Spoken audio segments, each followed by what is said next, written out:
Beshem Ha'af Ben Viruah Gaudesh, Ha Elohim Echad.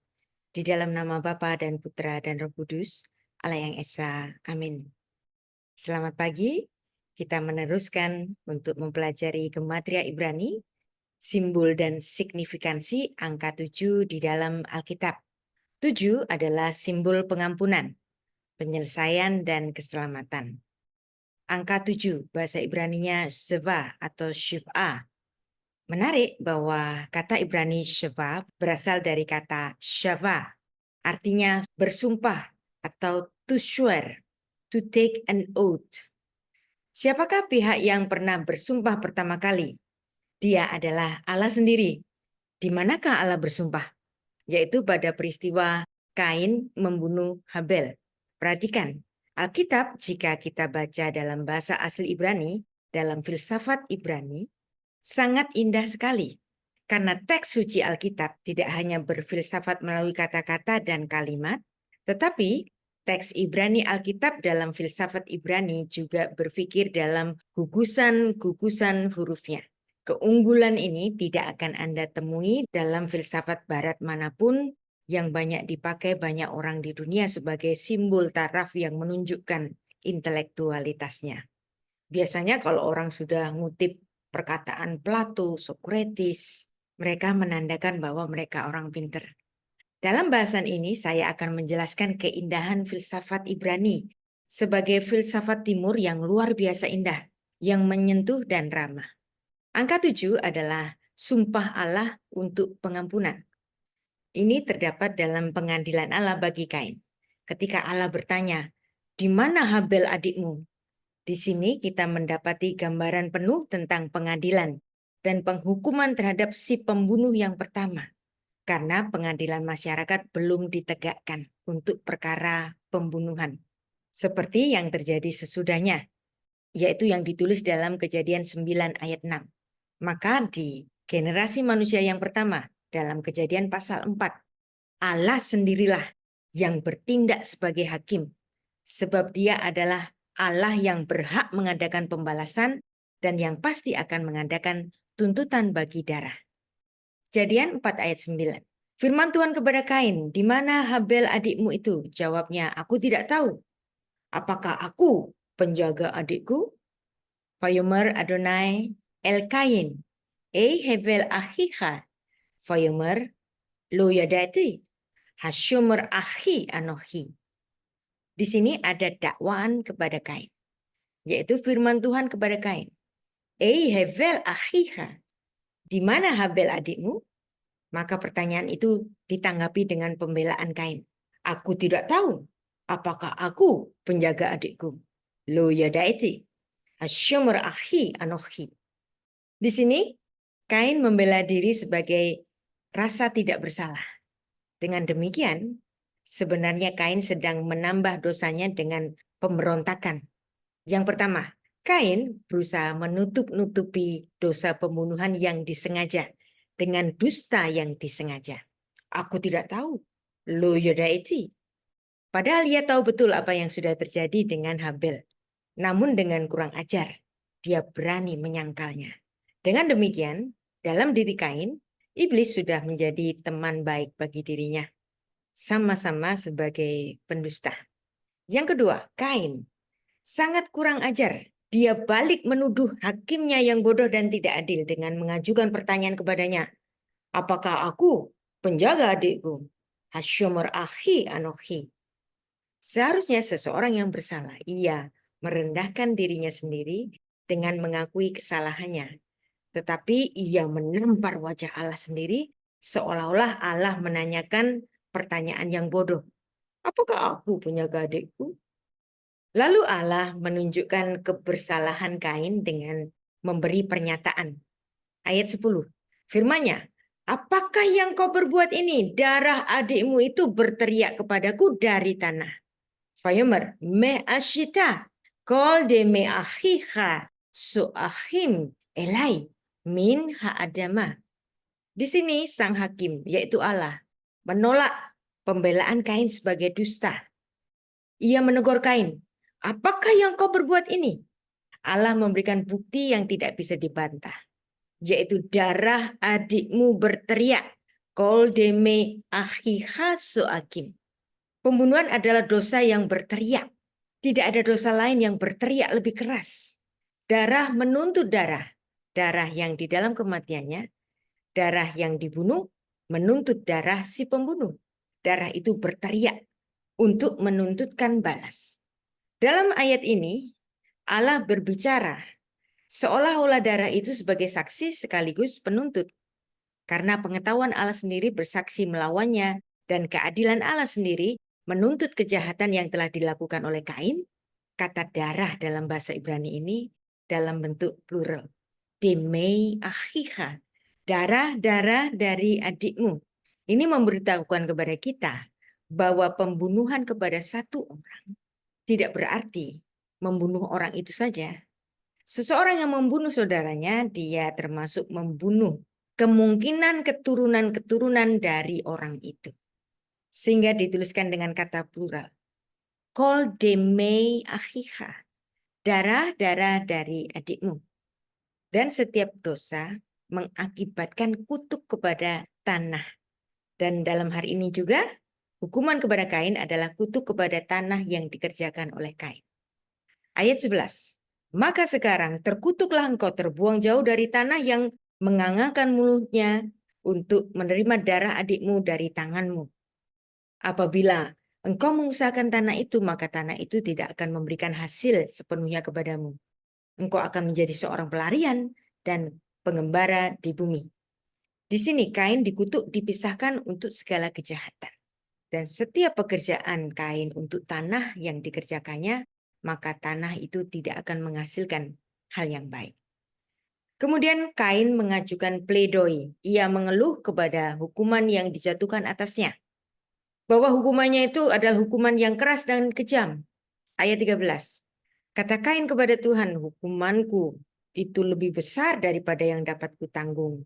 Engkau menghalau aku sekarang dari tanah ini, dan aku akan tersembunyi di hadapanmu, seorang pelarian dan pengembara di bumi. Maka barang siapa yang bertemu aku, tentulah akan membunuh aku. Di sini, Kain tampaknya lebih berbicara dalam bahasa kemarahan. Hukumanku lebih besar daripada yang dapat kutanggung. Dan dengan demikian apa yang dikatakannya merupakan suatu celah dan penghinaan kepada Allah Sang Hakim. Ini bukan hanya suatu keluhan atas kebesaran dosanya, melainkan juga komplain Kain kepada Allah. Lalu di sini ada pertanyaan, kenapa dia takut dengan orang yang akan membunuh dia? Siapakah yang akan membunuh Kain? Lebih jauh lagi, siapa yang dimaksud dengan kolmotsi? Semua orang yang memenuhi aku. Bukankah dalam masa itu kelihatannya cuma ada 4 orang di bumi. Adam, Hawa, Kain, dan Habel. Lantas siapakah orang-orang lain yang dimaksud oleh Kain ini? Kita dapat membacanya dalam Kejadian 5 ayat 4 yang dimana ada anak-anak Adam yang lain yang tidak dituliskan namanya. Kita baca. Umur Adam setelah memperanakkan Set 800 tahun dan ia memperanakkan anak-anak laki dan perempuan. Dan ini menunjukkan kemungkinan Adam juga melahirkan anak-anak perempuan yang lain yang sayang dengan Habel.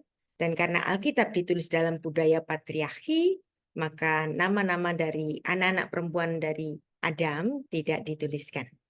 Kemudian terdapat satu dekrit dari Allah. Karena kutuk pada tanah yang dikerjakan Kain, yang dinyatakan Allah dalam Kejadian 4 ayat 11-12. Kain memandang dirinya rentan terhadap kebencian dan niat jahat semua manusia.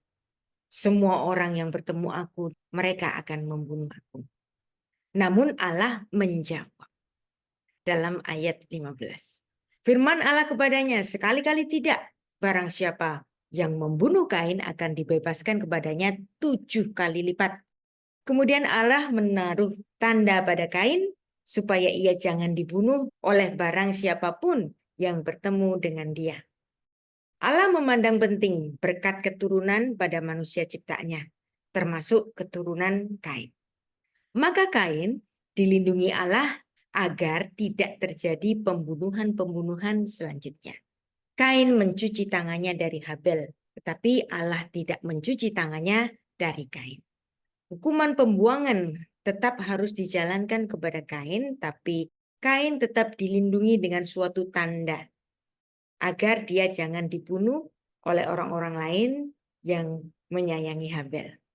Di kemudian hari, kelakuan Kain yang jahat kemudian ditiru oleh keturunannya, yaitu Lamek.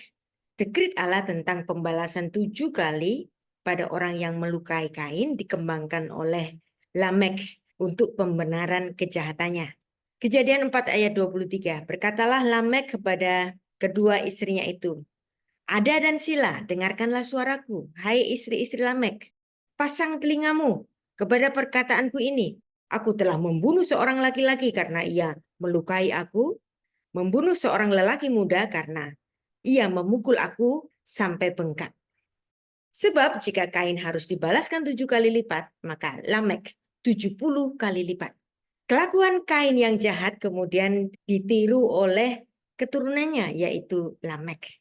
Dan dekrit Allah tentang pembalasan 7 kali lipat pada orang yang melukai Kain dikembangkan oleh Lamek menjadi 70 kali lipat. Allah di masa lalu tampaknya memberikan waktu untuk bertobat pada manusia yang sangat panjang, bahkan ketika kejahatan mereka merajalela di bumi. Dan menarik mengenai dekrit kesempatan pengampunan Allah untuk Kain, 7 kali lipat, shif'ataim bahasa Ibraninya. Bahkan merujuk kepada Lamek, shif'im fi shif'ah, merujuk kepada pengampunan pada keturunan Kain yang jahat, dan terus diberi kesempatan untuk bertobat.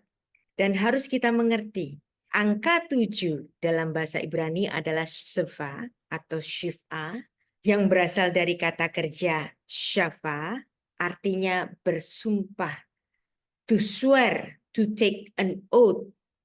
Di kitab Kejadian pasal 4 ini menyatakan kepada kita bahwa pengampunannya adalah sumpahnya, tanda kasihnya kepada manusia. Perhatikan telah ada 2 peristiwa, bahkan 3 peristiwa.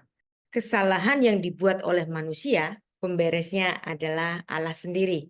Yang pertama, ketika Adam dan istrinya berbuat dosa, yang upahnya adalah mati, hari itu Adam tidak mati. Malah secara paradoks Allah menjanjikan keturunan perempuan di masa datang yang akan membereskan dosa manusia, yang akan meremukkan kepala ular. Kejadian 3 ayat 15 proto-evangelium. Dan yang kedua ini, ketika manusia berbuat jahat membunuh saudaranya sendiri, dan ketika Kain khawatir akan orang-orang lain akan membunuh dirinya juga, maka Allah bersumpah seva untuk kelangsungan hidup Kain. Diungkapkan dengan kesempatan bertobat 7 kali. Shif'ataim. Dan yang ketiga, Tuhan membiarkan keturunan Kain yang jahat, yaitu Lamek, mendapatkan kesempatan bertobat bahkan sampai 70 kali lipat. Shif'im fi shif'ah. Namun apakah keturunan Kain ini mengambil kesempatan bertobat itu? Tampaknya tidak. Ketika di zaman kemudian kejahatan manusia merajalela di bumi dan membuat Allah bersedih, naham, sehingga Allah harus memutuskan untuk menghabisi seluruh keturunan manusia yang sudah dalam taraf kejahatan yang paling tidak bisa ditolerir. Allah menjatuhkan bencana air bah yang hanya menyisahkan 8 orang saja, yaitu Nuh dan ketiga putranya dan istri mereka masing-masing. Tampaknya Tuhan Yesus menggunakan terminologi 70 kali 7 kali pada pengajarannya mengenai perumpamaan tentang pengampunan yang ditulis dalam Matius 18 ayat 21 sampai 35. Hal ini seperti suatu pernyataan penegasan bahwa jika di masa lalu Allah begitu panjang sabar terhadap dosa-dosa manusia dan kejahatannya, demikianlah pula sekarang bahwa Allah sungguh panjang sabar. Dia Maha Pengampun pada manusia-manusia yang jahat itu. Pernahkah Anda terpikir korelasi antara angka 70 dan 7 kali? Yang dapat kita hitung secara jumlah adalah 490. Secara gematria sangat berhubungan pada diri Tuhan Yesus sendiri, yaitu pada kelahirannya di Bethlehem. Dan ini bukan kebetulan. Bahkan tempat ini berkali-kali ada di dalam nubuat di dalam Perjanjian Lama sebagai tempat kelahirannya. Bethlehem, arti harfiahnya adalah rumah roti. Terdiri dari 2 kata, Beit, rumah, dan lechem. Lechem artinya roti. Dalam arti yang lebih luas adalah makanan. Manusia pertama kali jatuh ke dalam dosa gara-gara makanan. Maka perlu penawar bagi dosa manusia itu, makanan yang dari surga. Tuhan Yesus berfirman menyatakan bahwa dirinya adalah sang roti hidup. Yohanes 6 ayat 35. Kata Yesus kepada mereka, "Akulah roti hidup, barang siapa datang kepadaku, ia tidak akan lapar lagi. Dan barang siapa percaya kepadaku, ia tidak akan haus lagi." Vayomer lahem Yeshua, Anochi hu lechem hachayim, haba elai lo yif'af, vehama emin bi lo yitzma'ot. Kembali kepada kata Bethlehem, secara luar biasa. Nama ini bernilai secara gematria 490, yaitu simbol angka pengampunan 7 kali 70 kali. Dan 490 yang bermakna pengampunan dari Tuhan tidak terbatas. Rangkaian aksara Bethlehem, yaitu Bet, Yod, Taf, Lamed, Het, Mem, memiliki nilai gematria 490. Apakah ini kebetulan? Saya percaya ini bukan kebetulan. Demikianlah indahnya kata Ibrani, yang tidak hanya indah dalam kata-kata dan kalimat-kalimatnya, tetapi juga indah dalam gugusan-gugusan hurufnya.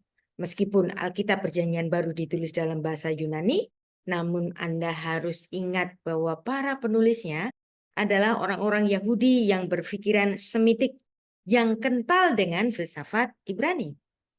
Sastra Alkitab Perjanjian Baru bukan sastra Helenistik, tetapi sastra Judeo-Grik, sastra Ibrani yang menggunakan bahasa Yunani. Jadi janganlah kita membaca Alkitab Perjanjian Baru dengan cara filsafat Barat.